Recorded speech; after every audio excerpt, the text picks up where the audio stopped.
നമസ്കാരം. ഇന്നത്തെ പ്രധാനപ്പെട്ട രണ്ട് അപ്ഡേറ്റുകളാണ് എത്തിക്കുന്നത്. ഒന്നാമത്തെ മുല്ലപ്പെരിയാറുമായി ബന്ധപ്പെട്ട ഒരു അപ്ഡേറ്റ് ആണ്. മറ്റൊന്ന് അശ്രണരെ സഹായിക്കുന്ന ഒരു പദ്ധതി പറ്റിയുള്ള വിവരമാണ്. ആദ്യത്തെ അപ്ഡേറ്റ് മുല്ലപ്പെരിയാറുമായിട്ടുള്ളതാണ്. മുല്ലപ്പെരിയാറിന്റെ കാര്യത്തിൽ കേരളത്തിന് വലിയൊരു തിരിച്ചടിയാണ് കേന്ദ്ര സർക്കാരിന്റെ ഭാഗത്തു നിന്നും വന്നിരിക്കുന്നത്. സുപ്രീം കോടതിയുടെ നിർദ്ദേശപ്രകാരമാണ് രണ്ട് സംസ്ഥാന പ്രതിനിധികളെ ഉൾപ്പെടുത്തിക്കൊണ്ട് വിദഗ്ധ സമിതി രൂപീകരിച്ചത്. വിദഗ്ധ സമിതിയിൽ VK ശിവരാജിനെ ഉൾപ്പെടുത്തിയത്. കോടതിയുടെ മേൽനോട്ടത്തിലിരിക്കുന്ന കാര്യത്തിൽ കേരളം നൽകിയ പാനലിൽ സെലക്ഷൻ ചെയ്ത ആളാണ് ശിവരാജ്. കേരളവുമായി യാതൊരു തീരുമാനവും എടുക്കാതെ കേന്ദ്രം സ്വന്തമായി തീരുമാനമെടുക്കുകയായിരുന്നു. ഉത്തർപ്രദേശ് സ്വദേശിയായ M ശർമ്മയാണ് കേന്ദ്രം നിയമിച്ചത്.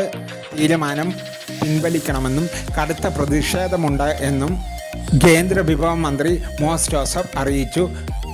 UP നിന്നുമുള്ള ആൾക്ക് കേരളത്തിൽ എന്ത് കാര്യമെന്നും മോൻസ് ജോസഫ് ചോദിച്ചു. ചീഫ് സെക്രട്ടറി മുഖേന പ്രതിഷേധ കത്ത് കേന്ദ്രത്തിന് വേണ്ടി കൈമാറിയിട്ടുണ്ട്. മുല്ലപ്പെരിയാറിൻ്റെ ഈ തീരുമാനത്തിലൂടെ കേരളത്തിൻ്റെ മുല്ലപ്പെരിയാർ വിഷയത്തിൽ വലിയൊരു അട്ടിമറിയാണ് നടന്നിരിക്കുന്നത്.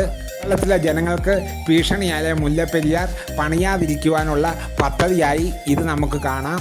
രണ്ടാമത്തെ അപ്ഡേറ്റിലേക്ക് കടക്കാം. ആരുമില്ലാത്ത വിധവകളെ സംരക്ഷിക്കുന്ന ഒരു പദ്ധതിയുമായിട്ടുള്ള ഒരു അപ്ഡേറ്റാണ് അടുത്തത്. ഇല്ലാത്ത വിധവകൾക്ക് ആശ്രയം നൽകുന്ന ബന്ധുമിത്രാദികൾക്ക് വർഷത്തിൽ സഹായം നൽകുന്ന അഭയകരൻ പദ്ധതിയെ പറ്റിയാണ് ഈ വീഡിയോയിലൂടെ പറയുന്നത്. വർഷം സഹായം ചെയ്യുന്ന ഈ പദ്ധതിയിലേക്ക് ഡിസംബർ 15 വരെ അപേക്ഷകൾ സമർപ്പിക്കാം. മുൻഗണനാ വിഭാഗത്തിൽപ്പെട്ടവരും 1 ലക്ഷം രൂപയിൽ താഴെ മാസ വരുമാനമുള്ളവരും സംരക്ഷിക്കപ്പെടുന്ന വിധവയ്ക്ക് 50 വയസ്സിന് മുകളിൽ പ്രായമുണ്ടായിരിക്കണം. പ്രായപൂർത്തിയായ മക്കൾ ഉണ്ടായിരിക്കരുത്. ഇതിൽ പറയുന്ന എല്ലാ നിബന്ധനകൾക്കും വിധേയമായിട്ടുള്ളവർക്ക് ഈ വനിതാ ശിശുക്ഷേമ വകുപ്പിലേക്ക് അപേക്ഷകൾ സമർപ്പിക്കുവാൻ സാധിക്കും. ഇപ്പോൾ ബന്ധപ്പെട്ട കാര്യങ്ങൾക്കും അപേക്ഷ ഫോമുകൾക്കും അംഗൻവാടിയുമായി ബന്ധപ്പെടുക. അപ്പോൾ ഇന്നത്തെ വീഡിയോ ഇത്ര മാത്രമേ ഉള്ളൂ. ഇനിയും ഇതുപോലെയുള്ള വീഡിയോകളുമായി വരാമെന്ന് നല്ല ആത്മവിശ്വാസത്തോടെ ഗുഡ് ബൈ.